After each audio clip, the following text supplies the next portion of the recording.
రామాయణము మూడు విధములైన పేర్లతో వాల్మీకి ప్రచార ప్రబోధములు సలిపారు.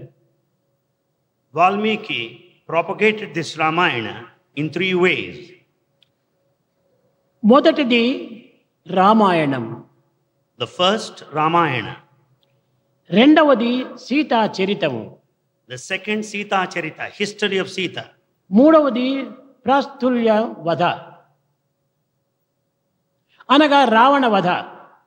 The slaying, the killing of Ravana, the third one. రామస్య అయనం Ramayanam అనగా రాముని గురించి తెలిపేటువంటిది ఇది భౌతికమైన రామాయణం.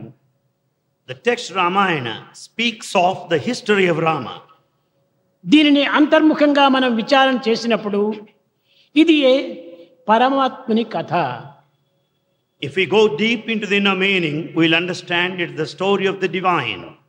రెండవది రామాయణ, రామాయ అయనం ఇది రామాయణం అనగా సీతా చరిత్రను గురించి తెలుపునటువంటిది బాహ్యమైనటువంటిది.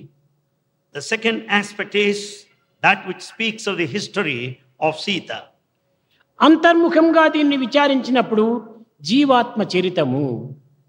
Inner meaning is, it is the history, the significance of the individual self. మూడవది రావణ వధ. Third one is the killing of Ravana. ఇది బాహ్యముగా రావణ వధ, అంతర్భావములో ఇది అజ్ఞాన నాశనం. Externally, Ravana is killed, but internal meaning is the darkness, ignorance is dispelled. గీతావాత పురస్కరించుకొని రామాయణము పరమాత్ముని కథ, Be that as it may, it is the story of God. Sita చరితము జీవాత్ముని యొక్క కథ. When we say it is the story of Sita, it is the story of the individual self. మూడవది రావణ వధ అజ్ఞాన నాశనం When Ravana is killed, it means the ignorance is killed.